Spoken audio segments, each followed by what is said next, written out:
Hi అండి. అందరికీ నమస్కారం. Welcome back to my channel. ఈ వీడియోలో ఏపీలో ఉద్యోగులకు చంద్రబాబు బంపర్ ఆఫర్ అండి. మరో శుభవార్త అయితే తెలియడం జరిగింది. మరి ఉద్యోగులకు సంబంధించి ఆ శుభవార్త ఏంటి అన్న పూర్తి వివరాలు వీడియోలో తెలుసుకుందాం. వీడియో అయితే ఎక్కడ గానీ స్కిప్ చేయకుండా ఎండ్ వరకు చూడండి. అప్పుడే ఇన్ఫర్మేషన్ పూర్తిగా అర్థమవుతుంది. వీడియో చూస్తున్న ప్రతి ఒక్కరు వీడియోకి లైక్ చేయండి ఫ్రెండ్స్. ఈ వీడియోని తోటి ఉద్యోగ పరీక్ష మిత్రులతో అయితే షేర్ చేయండి. కొత్తగా మన ఛానల్ చూస్తున్నవారు సబ్స్క్రైబ్ చేసుకోకుంటే వెంటనే మన ఛానల్ అయితే సబ్స్క్రైబ్ చేసుకోండి. దీని ద్వారా నేను చేసే లేటెస్ట్ వీడియోస్ అన్నీ మీ వరకు రీచ్ అవుతాయి. ఆలస్యం చేయకుండా వివరాల్లోకి అయితే పోదాము. ఫ్రెండ్స్, ఇక విషయానికి వచ్చినట్లయితే ఆంధ్రప్రదేశ్ రాష్ట్ర ప్రభుత్వ ఉద్యోగులకు సీఎం చంద్రబాబు నుంచి గుడ్ న్యూస్ అయితే అయింది. ఆంధ్రప్రదేశ్ ప్రభుత్వ ఉద్యోగుల ఆరోగ్యము, కుటుంబ జీవితము, పని, వ్యక్తిగత సమతుల్యపై దృష్టి పెట్టిన ముఖ్యమంత్రి చంద్రబాబు నాయుడు ఉద్యోగస్తులకు శుభవార్త అందించారండి. రాజ్యాంగ దినోత్సవం సందర్భంగా ఆయన చేసిన ఈ ప్రకటన ఉద్యోగుల కోసం తీసుకున్న ముఖ్య నిర్ణయం అని అయితే చెప్పవచ్చు. అది కొంచెం ఉద్యోగులకి కొత్త విధానం అండి. అదేంటంటే సాయంత్రం 6 గంటల తర్వాత ఆఫీస్లో పని చేయకూడదు అనేది తీసుకోవడం,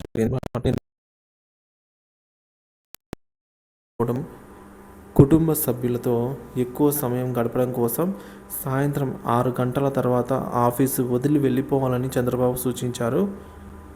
నాకు కూడా ఇదే విధానం ఉంటుందని చంద్రబాబు తెలిపారు. ఆయనకు కూడా సాయంత్రం 6 గంటల తర్వాత ఆయన కూడా సచివాలయాన్ని వదిలి వెళ్ళిపోతానని అయితే అన్నారు. స్మార్ట్ వర్క్పై దృష్టి పెట్టమన్నారండి. హార్డ్ వర్క్ కాకుండా స్మార్ట్ వర్క్ చేయండి అని ఉద్యోగులకు ఆయన పిలుపునిచ్చారు. ఆధునిక సాంకేతికత ద్వారా సమయం తగ్గించి మరింత సమర్థవంతమైన పనితీరును ప్రదర్శించవచ్చు అని చెప్పారు. పాత పద్ధతులను మర్చిపోవాలిక. ఉద్యోగులు గతంలో మాదిరిగా ఎక్కువ సమయం ఆఫీస్లో ఉండే పరిస్థితి ఇకపై ఉండకూడదని స్పష్టం చెప్పారనమాట. ఇప్పుడు డిజిటల్ పరిజ్ఞానం, సాంకేతిక వనరులు ఉన్నందున ఎక్కువ గంటలు ఆఫీస్లో ఉంటూ కష్టపడాల్సిన అవసరం లేదని తెలిపారు. ఉద్యోగుల ఆరోగ్యం, వ్యక్తిగత జీవితం పట్ల జాగ్రత్తలు.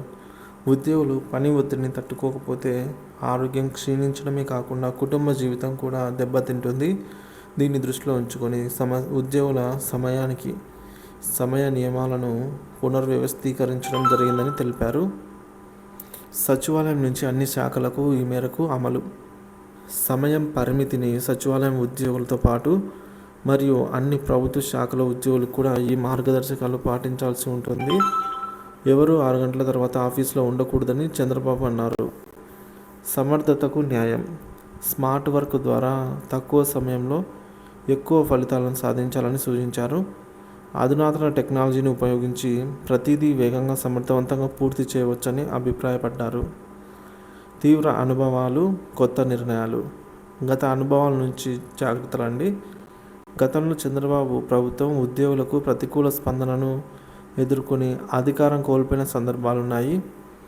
ఈసారి ఉద్యోగుల అభ్యున్నతి, ఆరోగ్యానికి అధిక ప్రాధాన్యత ఇస్తూ మార్పులైతే చేపడుతున్నారు. మార్పు దిశగా చంద్రబాబు విజన్. చంద్రబాబు తీసుకున్న ఈ నిర్ణయం ఉద్యోగులకు వర్క్ లైఫ్ బ్యాలెన్స్ను అందించడమే కాకుండా సమర్థతను పెంచుతుంది. సాయంత్రం 6 గంటల తర్వాత ఇంటికి వెళ్ళడం ద్వారా కుటుంబాలతో సమయం గడపడానికి అవకాశం ఇచ్చింది. ఉద్యోగుల జీవన ప్రమాణాలను మెరుగుపరుస్తుంది. అలాగే ఉద్యోగులు ఎలాంటి ఒత్తిడిలో లోను కాకుండా ఆనందంగా పని చేయగల అవకాశాలు కల్పించడమే ఈ నిర్ణయం లక్ష్యం అన్నమాట. ఉద్యోగుల ఆశలు. ఉద్యోగులంతా చంద్రబాబు తీసుకున్న ఈ నిర్ణయానికి హర్షం వ్యక్తం చేస్తున్నారు. ఈ విధానం అనుసరించడం వల్ల ఉద్యోగులు ఆరోగ్యకరమైన జీవితాన్ని గడపడం, కుటుంబ అనుబంధాలను పెంచడం సాధ్యమవుతుందని భావిస్తున్నారు. ఈ విధానం అమలు సాధనగా మారితే ప్రభుత్వ పనితీరులో వేగం, సమర్థత మరియు ఉద్యోగుల సంతృప్తి కూడా పెరుగుతుందని అయితే వారు నమ్ముతున్నారు. ఫ్రెండ్స్, ఈ విధంగా మొత్తానికైతే హార్డ్ వర్క్ కాకుండా స్మార్ట్ వర్క్ చేయండి అని పిలుపునివ్వడం జరిగింది. అలాగే పని భారం అండి. పని భారంగా కాకుండా ఈ విధంగా తక్కువ సమయంలోనే ఎక్కువ పని అయ్యేలాగా చేసుకోండి. ఏదేమైనప్పుడు కూడా ఇక మీదటి నుంచి సాయంత్రం 6 గంటల తర్వాత ఆఫీసు వదిలి వెళ్ళిపోవాల్సిందే అని చంద్రబాబు సూచించారు.